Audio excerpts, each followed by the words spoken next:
Welcome to day 2 of Video a Day February, our annual event here on the Debsterism channel.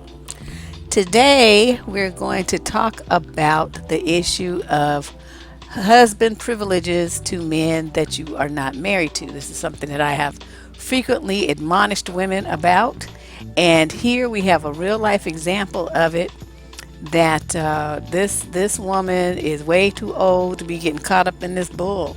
But let me read that. Bear with me because the letter is kind of long. It gives a lot of details, which actually is good because it lets you really understand where he's coming from and why they find themselves in this situation. So bear with me while I read it. My girlfriend and he gives their ages, recently found a house that we both like, and I will be purchasing the home soon. But we're running into some issues trying to figure out the best way to manage the differences in ownership, equity, and feelings of fairness. I'm curious to learn from others how they've managed this as an unmarried couple. I've been in a relationship with my girlfriend for 18 months, and we've been living together in a rental apartment for the past 6 months. I've wanted to buy a house for a few years now in order to get out of the rental market and have more stability. So my girlfriend and I have been house hunting for a few months, and we found a house that we like that I'll be purchasing. Although my girlfriend and I have a similar income, I have significantly more money saved up due to investments from my parents and grandparents. We could put our money together to purchase a house, but I didn't feel comfortable given we've only been together for 18 months, we're not married, and as well as the input I received from my parents that I should purchase the home in my name only to protect my assets. We're moving forward with the mortgage and house title being in my name, and I will be paying the entire down payment and all the closing costs. She would most likely prefer us to have both of our names on the title and have some sort of split ownership, but I personally feel it's too early in the relationship for that, and my parents are also strongly against this. The backstory here is his step grandmother tried to take his grandfather's house after he became ill, so his family, is kind of sensitive to this type of situation. For monthly payments, currently my girlfriend and I split all the rent and utilities 50-50. With the house, the plan is that we will split the mortgage and utilities 50-50, and I will pay for the maintenance and repair costs. The problem is that my girlfriend fears there's an imbalance here and feels uncomfortable and powerless because she will be basically paying rent and I'll be building equity, and we're unsure how to make this fair. At the end of the day, if the relationship falls apart, I'll be safe and have a safety net, a home, but she will be back at square one in a rental and housing market that's only getting more expensive. Is this plan we have in place something that your listeners have experience with? I understand how it will be effectively her landlord and benefiting from her paying half the mortgage, but what other options are out there for a couple in our position? We unfortunately don't have many friends in this position, so we're not sure what's normal. Okay, now comes the Deb analysis. This is some straight bullshit, and if this woman falls for this, she's an idiot. Okay, first of all, you're not married to this man. Okay, that's one option that it just seems like neither one of them are considering.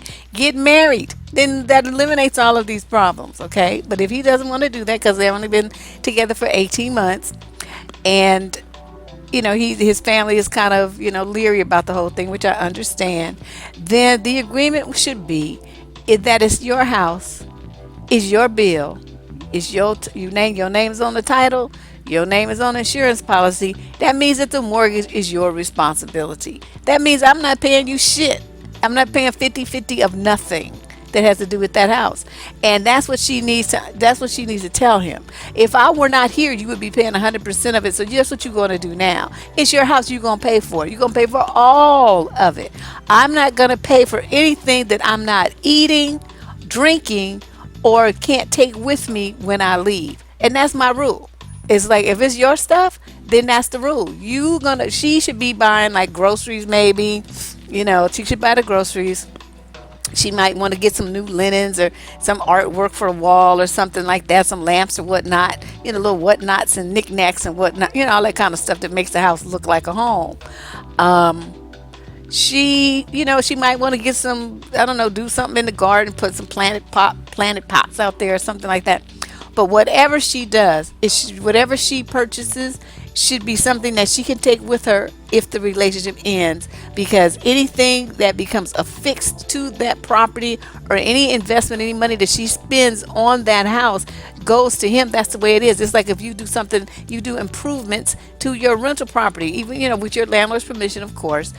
But say you install ceiling fans, you install track lights or something, and they give you permission to do it. Okay, you have to buy all those things, and when you leave, it has to stay there because you have mounted it on that person's property. That is the law. So that's what she should be thinking. Okay, he's gonna be building up equity in his property from her paying half of his mortgage. Oh, hell to the no! That just would not be happening. Not if it were me. You need to rethink that, Holmes, because that's not how this stuff should be going down.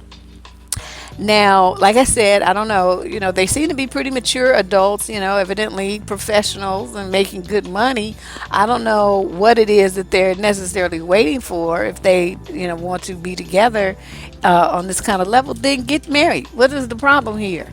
18 months, if you're over 30 years old, is plenty of time to date somebody to know if you want to be married to them or not. And I'm thinking that the answer is not. And that's why they're going through all these conniptions, because that is the very simple and clear, legal and easy solution to this issue. But like I said, that doesn't seem to be one that he's considering. And if I were her, I would have some very grave concerns about that. I'd want to know why. But then, of course, maybe, it's her that doesn't want to get married. We don't really know. But whatever, well, no matter who it is, that's the solution to this problem. And if they're going to continue this, then they're not going to, there should be no splitting of the mortgage. That's your house and that's your mortgage. That's your bill. That's your responsibility. You handle it.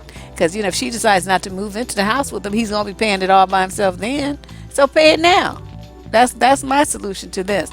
And as a final warning, women really need to think about these kinds of things. You're thinking, oh, we are buying this house and we're doing this and we're doing that. No, no, no, no. Just as this woman did point out, if nothing about that is a we, that's him. That's all his.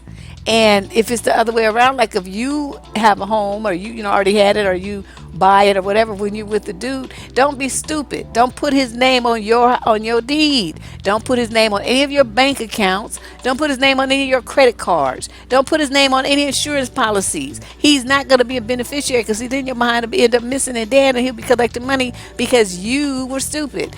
Don't do that. Do not treat boyfriends like husbands. I keep telling y'all that. I keep saying the same thing. And this is like I said, a classic example of a big mistake that women make, is investing like they're married in a situation with a man that they're not married to. This makes no sense. She shouldn't even be considering this. And I understand why she's upset, and she's talking about she's uncomfortable and she feels powerless. Yeah, because you are being stupid. And admittedly, if she were not with him, she would be paying rent somewhere. I understand that. I take all that into consideration. But that's not the point, because then she wouldn't be this feeling that he's using her. She would be paying her rent to her landlord with a full rental agreement and a full understanding that that's what it is. It's not a personal relationship, which changes the dynamics of the situation considerably. So she would of course have more expectations from him, and she knows that she's paying half the mortgage. No. That's a bonehead move right there. And I would hope that she is clear and she's able to sit him down and explain to him that she'll pay the cable TV bill, she'll pay, a third of the utilities. That's what I say, not half, because he's going to be watering his lawn, and he's going to be doing stuff with water and lights, exterior lights to protect his house and all this old stuff. I'm not paying for that. I'm going to pay for the part that I have of what I use, which will probably end up being between a quarter and a third of the total cost of the utilities for the house. And the garbage bill, nope, you cover that too. That's because you would have that whether I was here or not. So, see, those are the kind of things that you have to think about. And some people might say, well, that's kind of petty. No, it's not. It's very realistic, because this way, see, she can be saving up some of her money so that she can buy a house too, at least a little condo or something, maybe not a house, but something that she can own. And by giving him half, paying for half. I mean, how is that helping her? Let me put it this way: living with him and helping pay half of his mortgage. How is that benefiting her? It's not at all. I mean, so she gets some dick. I mean, she can get that just at her from her house, from her place. She can rent a studio apartment and probably pay way less money than she would be paying him to be, to paying half of his mortgage. I don't know. I just have a real problem with this whole issue, but that's my solution. And I advocate, as I always say, that women keep these things in mind, be very realistic about the situation that you're in with a man, and do not ever, ever, ever treat a mere boyfriend as a husband. Do not give them those kind of privileges, those kind of access to your money, your wallet, your time, your energy, nothing. They don't need that. They're mere boyfriends. That's what they want to be. So leave them over there in boyfriend category with boyfriend, responsibilities and whatnot, so that they're not too embroiled in your life. So when you want to get up, get up and go, you can get up and go, and you won't have any all these problems, needing lawyers and all this other stuff, and resentments and a whole bunch of drama. You just pack your stuff and go, or he packs his stuff and gone, and you guys both, continue on with your lives as they were. That is the best solution. Deb Cooper, day 2 of Video a Month February is done, and look forward to day 3 tomorrow. Talk to you guys soon.